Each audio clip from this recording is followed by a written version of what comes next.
ಬದಲಾವಣೆ ಆಗೋದಲ್ಲ, already declared. Already declared. Prabha Mallikarjun is elected. Sir 2 lakhs. ಸರಿ, ಬದಲಾವಣೆ ಆಗೋದು ಖಚಿತ ಸರ್. ಖಚಿತ ಅನ್ನೋದ್ರಲ್ಲಿ ಬರ್ಕೊಡ್ತಾನೆ ಆಗಲಿ ಬೇಕಾದ್ರೆ. ನೀನು 1 ರೂಪಾಯಿ ಕೊಡೋದು, ನಾನು 100 ರೂಪಾಯಿ ಕೊಡ್ತೀನಿ. ಜನಗಳ ಮನಸ್ಸು ನೋಡೋದು ಗೊತ್ತಾಗಲಿಲ್ಲ. ನೀನು ನಿನಗೆ ಕೇಳಿದ್ರೆ ನೀನು ಅಲ್ಲಿಗೆ ಆಗ್ತೀವಿ.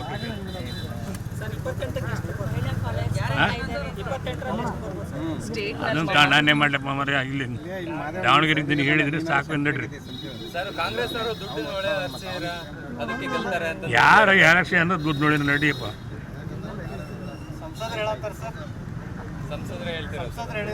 ಯಾರು ಏನಂತ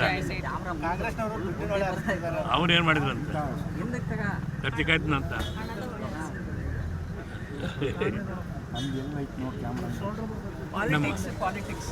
ಅವ್ನು ನಮ್ಮ ಮಳೆ ಹೇಳೋರಿ, ನಿಮ್ಮ ಮಾವರು ಹೇಳಿದ್ರು ಕತ್ತಿ ಕಾಯ್ದೆ ನಮ್ಮ ಮಳೆ ಅಂತ ಹೇಳಿದ್ರು.